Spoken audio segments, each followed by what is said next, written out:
안녕하십니까. 조선일보 경제부의 박사기자 방현철입니다. 여러분은 코인 투자 정보 어디서 찾으시나요? 혹시 너무 많은 이슈에 진짜를 놓치고 있지는 않으신가요? 코인 시장을 파헤쳐서 진짜 배기의 뉴스를 전해드립니다. 그럼 2월 10일 목요일 코인 파헤치기 본격적으로 시작해 보도록 하겠습니다. 오늘은 알고란의 고란 대표님 나오셨습니다. 네, 안녕하세요. 안녕하세요. 알고란 고란입니다. 예, 오늘 또 키워드 음. 세 가지 준비해 네. 오셨죠? 예, 어떤 겁니까? 네, 일단 위메이드 위믹스 음, 들고 왔습니다. 음. 위메이드 역대급 실적의 비밀. 네, 두 번째 키워드는 보라 2.0인데요. 이 보라 혹시 모르실까 봐 네. 카카오 게임즈 게임 음. 코인입니다. 카겜 그러니까 더 어려워요. 카겜 네. 그냥 줄여서 하느라고. 네. 세 번째는요? 와, 이 가상 부동산마저 다음 생에서 음. 기약하겠습니다. 네, 하나하나 자세히 네. 파헤쳐 보도록 하겠습니다. 첫 번째 위메이드의 역대급 역대급 실적의 실적. 비밀입니다. 여기 또 고란 대표님이 특별히 또 하고 싶으신 말씀이 여기 네. 있어서 들고 오셨는데 네. 한번 알아보죠. 어제 위메이드가 이제 장 끝나고 나서 그 이른바 컨퍼런스 콜 실적 발표를 했어요. 네, 다들 기대를 많이 하고 음. 있었고요.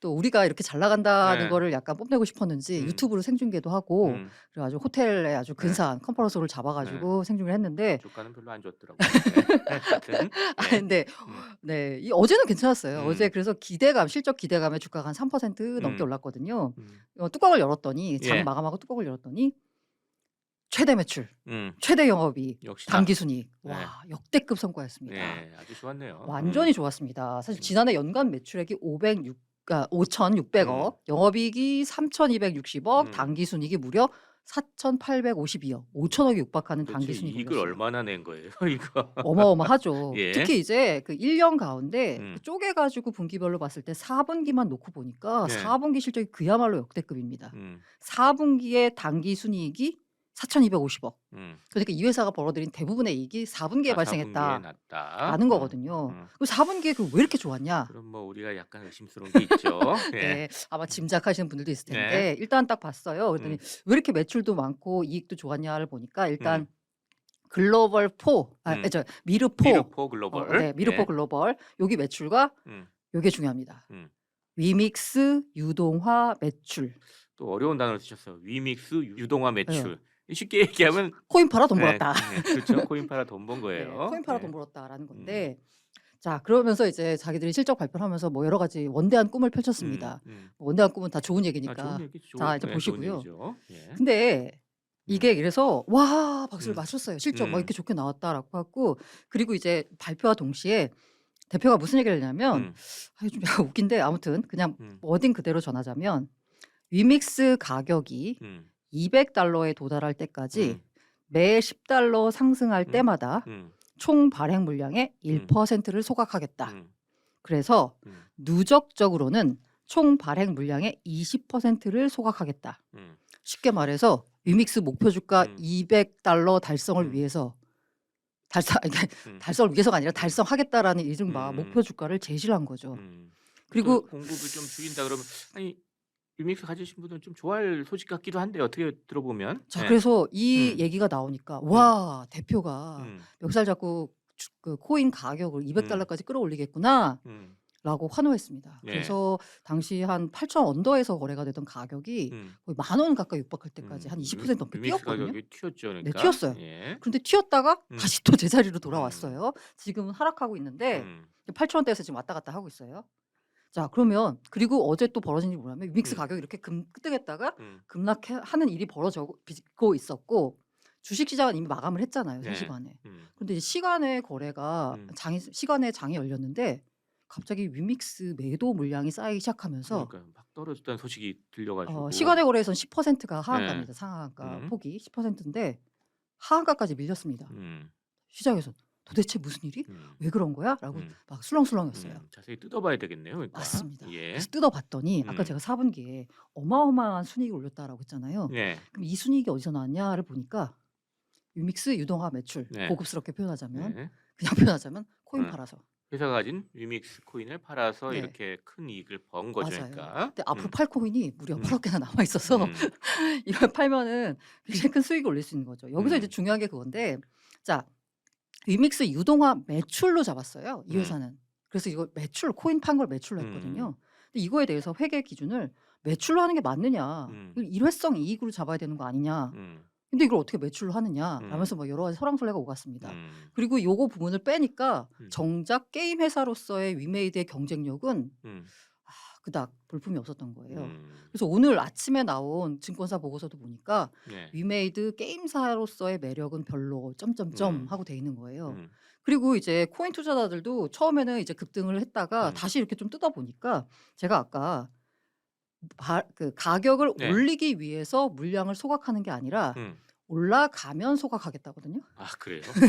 또 따져보니까 또 그렇게 해석이 네, 되네요. 또 그런 네. 부분이 있고 음. 게다가 이 소각이라고 하는 게 음. 사실 그 우리 주식시장에서 자사주 매입 같은 약간 그런 효과, 주가 음. 부양의 효과가 있으려면 시장에서 코인을 사들여야 되거든요. 음. 그게 아니라 여기서 소각이라고 하는 건 예. 시장에 풀리지 않은 앞으로 아. 풀릴 것 같은 자기가 들고 있는 그래요? 물량을 소각하겠다는 아 거거든요. 회사가 들고 있는 물량을 네. 소각하겠다. 그러니까 시장 가격에는 영향을 미치지 않아요. 예, 잘 따져보니까 투자자들이 이렇게 마음에 들어할 만한 얘기는 또 네, 아니네요. 맞습니다. 그러다 보니까 이제 위믹스 가격도 폭등했다가 다시 원점으로 돌아왔고 위메이드는 오늘 10% 넘게 급락하고 있는 상황인 거고요. 예. 그리고 제가 여기서 살짝 이것이 과연 정의란 무엇인가에 대해서 한번 생각을 해봤습니다.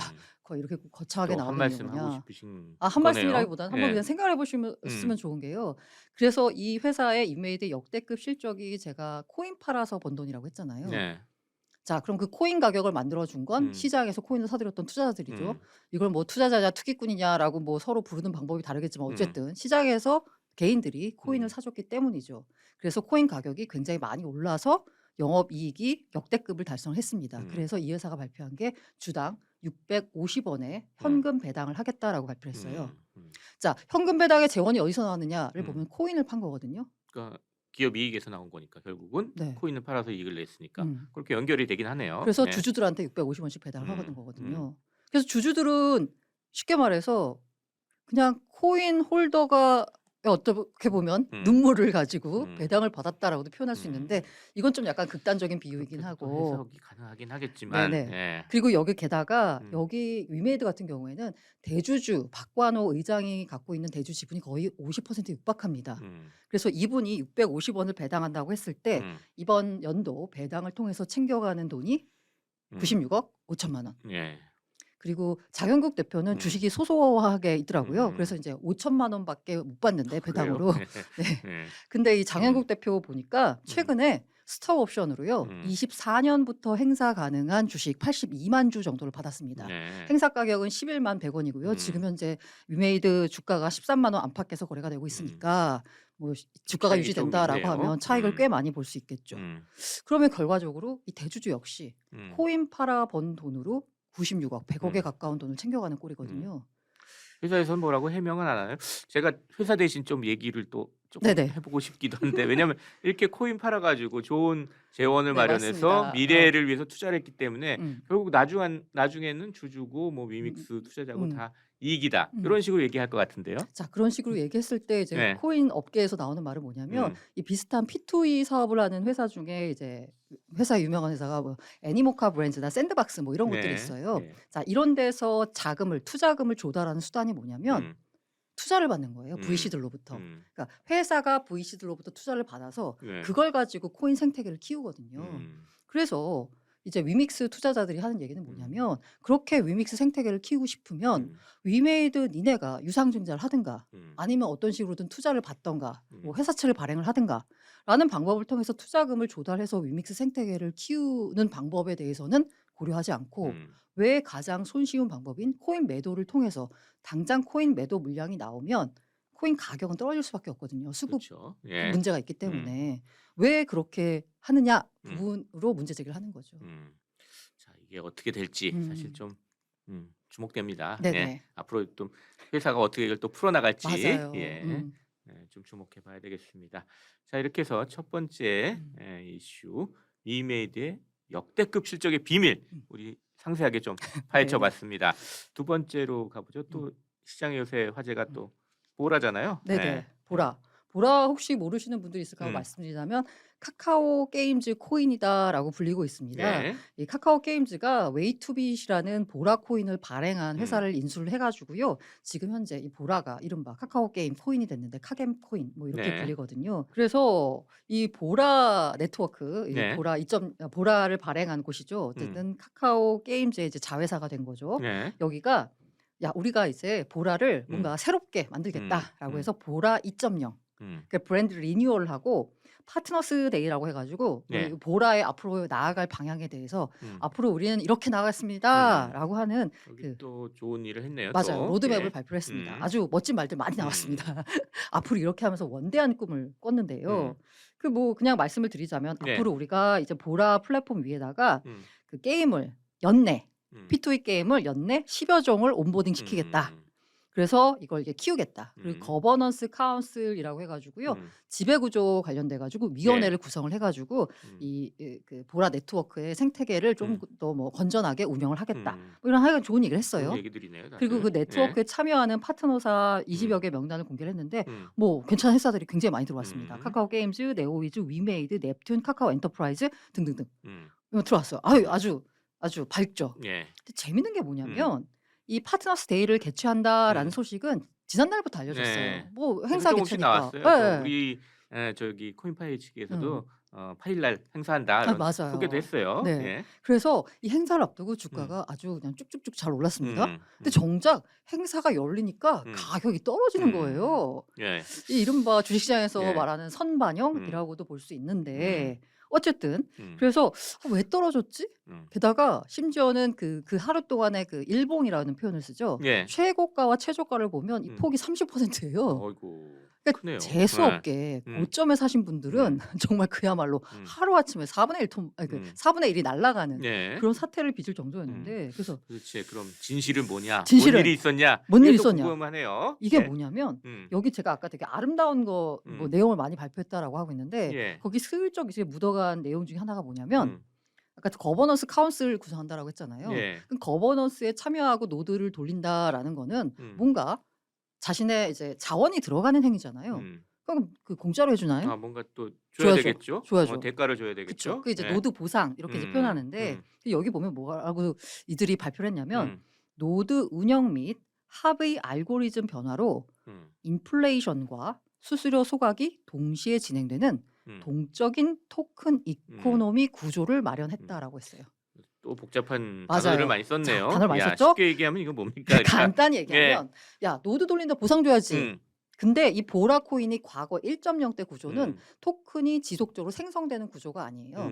앞서 말씀드린 유믹스 같은 경우에는 연간 3%의 인플레이션이 있습니다. 네. 유믹스 지금 커버넌스를 만들어가지고 그들한테 보상을 주고 있거든요. 그러니까 매년 3%씩 찍어요. 늘어난다는 네, 얘기죠. 맞아요. 쉽게 지금 얘기하면. 3% 찍고 있는 거예요. 예. 근데 이 보라는 1.0은 그런 구조가 없었어요. 아 원래 보라는 늘어나는 구조가 네, 아니었다. 아예 픽스가 됐어요. 근데 이걸 이제 거버넌스 카운슬 노드 운영 구조로 바꾸려고 하다 보니까 보상을 줘야 되잖아요. 그러면 이 코인 개수가 고정이 돼 있으면 재원이 나올 데가 없어요. 결국은 남는 게 없겠죠. 네네. 다 주고 나면. 네, 그러니까 맞아요. 늘려야 되겠네. 맞아요. 그래서 그 인플레이션이라는 단어가 네, 들어간 거군요. 그래서 연 3%씩 코인을 늘려가기로 했어요. 그래서 인플레이션. 근데 3%씩 인플레이션율로 해가지고 보상을 주기 위해서 코인을 찍는다라고 하면 가격이 어떻게 되겠어요?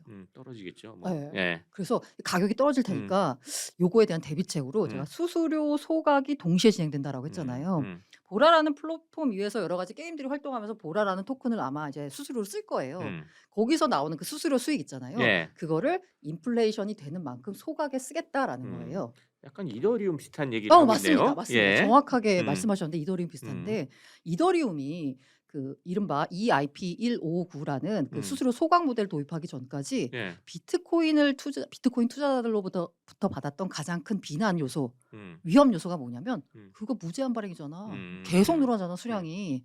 그러면 가격은 수요와 공급에 의해서 결정된다라고 보면 가격이 오르기가 힘든 구조거든요.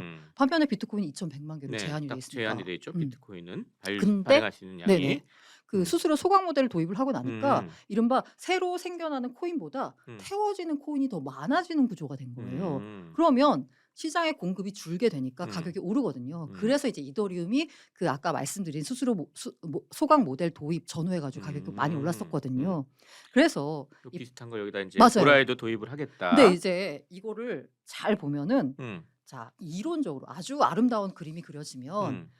여기 보라 플랫폼 위에서 그야말로 엄청난 거래량이 발생을 해가지고 음. 수수료 소각이 인플레이션 3%보다 더 많이 뭐 4%, 5% 이렇게 소각이 된다라고 네. 치면 당연히 보라 그럼 가격이 오르겠죠. 가격이 오르겠네요. 예. 그런데 과연 이 음. 보라라는 네트워크가 그 이른바 글로벌 네트워크라는 이더리움조차도 그렇게 트랜잭션이 많다라고 볼 수 없는 상황인데 이게 얼마나 도대체 화랑세를 보일까? 그래서 당장은 가격이 떨어지니까. 떨어져 버린 네, 거다. 맞아요. 그래서 예. 가격이 많이 떨어졌습니다. 이렇게 음. 주판화를 튀겨 보니까 당장은 악재네 음. 인플레이션이라고 반응을 한 건데요. 그냥 큰 틀에서 말씀드리자면 장기적으로 이 보라 생태가 커지면 아마 호재일 거예요. 네. 그러나 단기적으로는 어쨌든 시장의 공급 물량이 늘어난다라는 거니까 악재로 지금 작용하고 있는 형국입니다.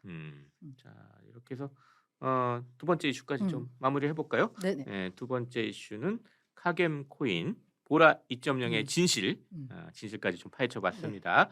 키워드 세 번째로 넘어가겠습니다. 세 번째는 가상 부동산마저 다음 생이라니? 이거 약간 슬퍼 보이는데요, 내용이. 슬퍼요. 예.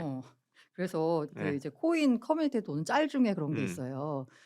이제 굉장히 골방에서 네. 라면 먹고 있는데 컴퓨터 속에서는 이 메타버스 속 부동산에서는 뭐 장난 아니야. 뭐 호화 주택을 갖고 있는 예. 약간 그런 짤들이 막 유행하고 있는데 그런데 지금 소위 말하는 그 메타버스 가상 부동산에서 땅이 과거에 이렇게 코인 시장이 인기가 없었을 때는 굉장히 싸게 거래가 됐어요. 최근 들어서 가장 인기 있는 가상 부동산 플랫폼이 샌드박스거든요. 네. 거기서 제가 아직도 기억하는 게 2018년인가 19년 땅 파는데 미분양 났습니다. 쉽게 말해서 땅이 안 팔려가지고 파셀이라는 표현을 쓰는데 네. 우리로 치면 이제 평쯤 되는 그 단위인데 파셀을 뭐 5만 원에 분양을 하는데 아무도 안 사가지고 막 주변에서 좀 사세요 막 이렇게 말이 돌 정도였어요. 고란 대표님 좀 사시지 그랬어요?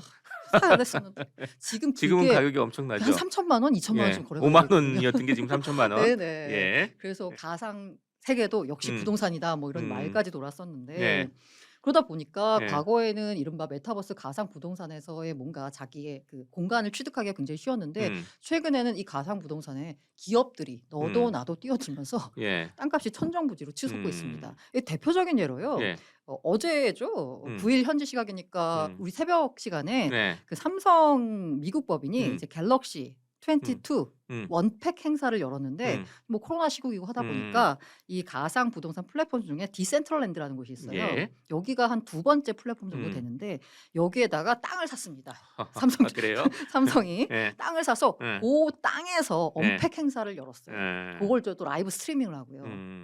그래서 세상이 많이 변하는군요. 네네. 예. 그러다 보니까 이렇게 기업들이 여기저기 땅을 타고 있는데 또 오늘 나온 뉴스 보니까 구찌도 여기 구찌 이제 샌드박스에다가 땅을 사가지고 거기다 네. 구찌 스토어도 열고 구찌 뭐 이렇게 패션쇼도 하고 막 이렇게 이제 하는 거예요. 네. 그리고 그 기존부터 있었던 여러 가지 가상 부동산 투자 컨설팅 회사도 있어요. 심지어는 우리 치면 뭐 개발사 같은 곳이 있는데 좀 잘 이해가 안 되는데 왜냐하면 이 현실에 있는 부동산은 어떻게 이렇게 한정돼 있잖아요. 근데 맞아요. 가상이라면 끊임없이 만들 수 있는 거 아니에요? 그러면 가격이 이렇게 올 수 있을까 같은데 그런- 뭐 하여튼 그럼에도 그런 불구하고 오른다 비판을 이거죠? 하시는 분들에 예. 대해서 이 예. 가상 부동산 쪽에 있는 분들은 그거는 올드한 생각이다라고 이제 하면서 이것도 네. NFT를 통해서 한정된 네. 토지를 발행한다라고 뭐 주장을 하고 있습니다. 음. 그리고 근데 워너뮤직 같은 경우는 샌드박스에다 콘서트장 만들었고요. 소니 뮤직은 로블록스랑 네. 이제 협력을 하고 있고요. 그리고 우리나라를 보자니까 네. 국민은행이 재밌는 시도를 했더라고요. 음. 로블록스라고 많이 하시잖아요. 네. 거기다가 이제 가상 영업점을 열었습니다. 그러니까 지점을 하나 열었어요. KB 금융타운 베타. 이게 아직 이제 시범 테스트를 하고 있는데 그걸 이제 문을 열어가지고 여러 가지 서비스를 했어요. 근데 이게 재밌는 게 뭐가 있냐면 아빠에게 용돈 조르기 서비스를 넣었어요. 그런 것도 있어요. 네. 예.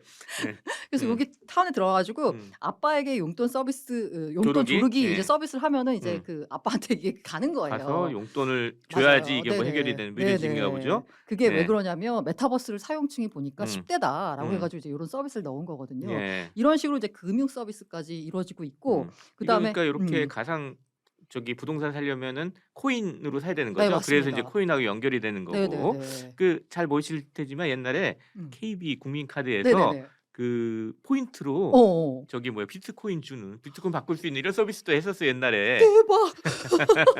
물론 대박. 지금은 안 하지만 대박. 그러니까 와. 이게 KB도 이 좀 와. 젊으신 분들은 이런 걸 연구해가지고 이렇게 그 지점도 어. 가상 공간에다 혹시 내고 그런 것 같아요. 그때 조금 저는 전혀 뭐 관심이 없었는데 네. 그때 뭐 저기 포인트를 갖다가 어. 비트코인 바꾸신 분들이 있다고 뭐 와. 며칠 전에 만났더니 그 어. 얘기를 하더라고요. 근데 그래서? 너무 싸게 바꿨대요. 그래가지고 아. 그거를 바꿨는데 그것도 팔아버렸다 그러더라고요. 지금까지 네네. 들고 있을 걸 그러면서 후회를 하시더라고요. 하여튼 네. 그런 호들을 분들이 있었답니다. 하여튼 호들을 못 하셨구나. 예. 갑자기 그 얘기 들으니까 음. 과거 그 이제 한 10여 년 전에 게임 대회 상금이 1 등이 무슨 음. 컴퓨터였고 2 등, 3 등, 4 등, 5 등이 비트코인 5개. 음.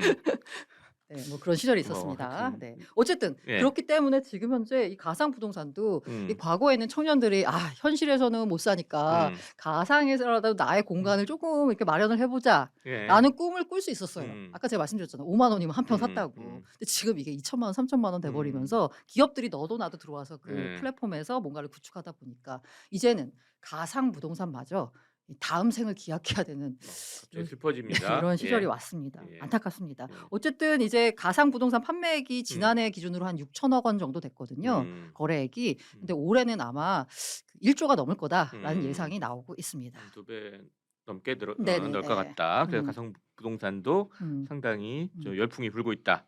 제가 이렇게 말씀드리자면 되는데요. 저도 이 가상 부동산이 2평 있습니다. 아 2평이요? 거기다 음. 뭐 세울 수는 없어요 그러면? 그래서 제가 세워야 되는데 거기다 예. 뭔가 리소스를 넣어야 되니까 지금 예. 일단은 내버려 두고 있는데요. 네. 안타깝게도 예. 이 가상 부동산들 고르실 때 투자할 때 유의할 네. 점이 뭐냐면 음. 저는 아까 말씀드린 샌드박스나 디센트럴랜드 같은 게 이제 메이저 플랫폼이에요. 예. 근데 요거는 비싸잖아요. 음. 근데 제가 산 플랫폼은 음.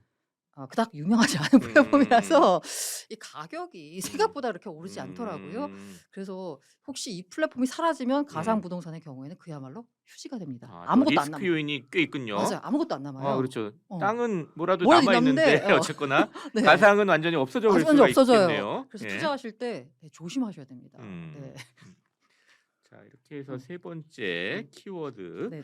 가상 부동산마저 다음 생이라니 여기까지 얘기를 그래도 해봤습니다. 이렇게 가상 부동산을 이렇게 가끔 이렇게 클릭해서 보거든요. 음. 그러면 이제 흐뭇합니다. 음. 흐뭇만 합니다. 네. 예, 알겠습니다. 자 이렇게 해서 거의 마칠 시간이 다 됐는데요. 뭐 오늘 이러저러한 얘기들 많이 했는데 네네. 좀 뭐 정리를 해서 한 줄평으로 한번 얘기를 정리해 볼까요? 정리라고 하기보다는 음. 그냥 제가 약간 당부하고 싶은 당부 네. 말씀드리자면 이제 우리가 코인과 주식은 무엇인가, 코인이란 무엇인가, 주식이란 무엇인가에 대해서 한번 코인 투자자분들이 진지하게 고민해 보셨으면 해요. 갑자기 또 철학적으로 맞아요. 바뀌시네요. 네. 네. 그게 왜 그러냐면 지금 되게 혼재돼 있거든요. 그래서 누구의 이익이 먼저냐에 대해서 기업들이 어떻게 판단하느냐가 보면 지금 현재로서는 주주의 이익을 우선하는 쪽으로 모든 정책이 짜여집니다. 아까 얘기한 위메이드 네네, 사례를 맞아요. 가지고 좀 얘기를 하시는 것 네네네. 같네요. 그렇기 때문에 코인 투자를 하실 때요. 이른바 중앙화된 코인의 경우에는 장점이 뭐냐면요. 가자! 이렇게 외치면 아주 일사불란하게 일처리가 빨리 됩니다. 하지만 그 중앙화된 주체에 따라서 이 소수 홀더, 코인 홀더들에 대한 이익은 침해당할 가능성이 크거든요. 그런 점은 한번 염두에 두시고 투자를 할 때 리스크 요인은 항상 고려하셔라. 네, 말씀드립니다. 항상 코인 투자하실 때 또 음. 가상 부동산도 마찬가지지만 리스크 요인이 있다는 거 잘 기억을 해두시기 바랍니다. 2월 10일 목요일 코인 파헤치기 마칠 시간입니다. 유튜브 조선일보 머니 채널에서는 매주 목요일 코인 시장 이슈를 생생하게 전달합니다. 구독은 물론 알림 설정까지 해두셔서 알찬 정보들 놓치지 마시길 바랍니다. 지금까지 코인 시장 이슈를 생생하게 전달하는 코인 파헤치기 함께해 주신 알고란의 고란 대표님 그리고 저는 조선일보 경제부의 박사기자 방현철이었습니다. 감사합니다.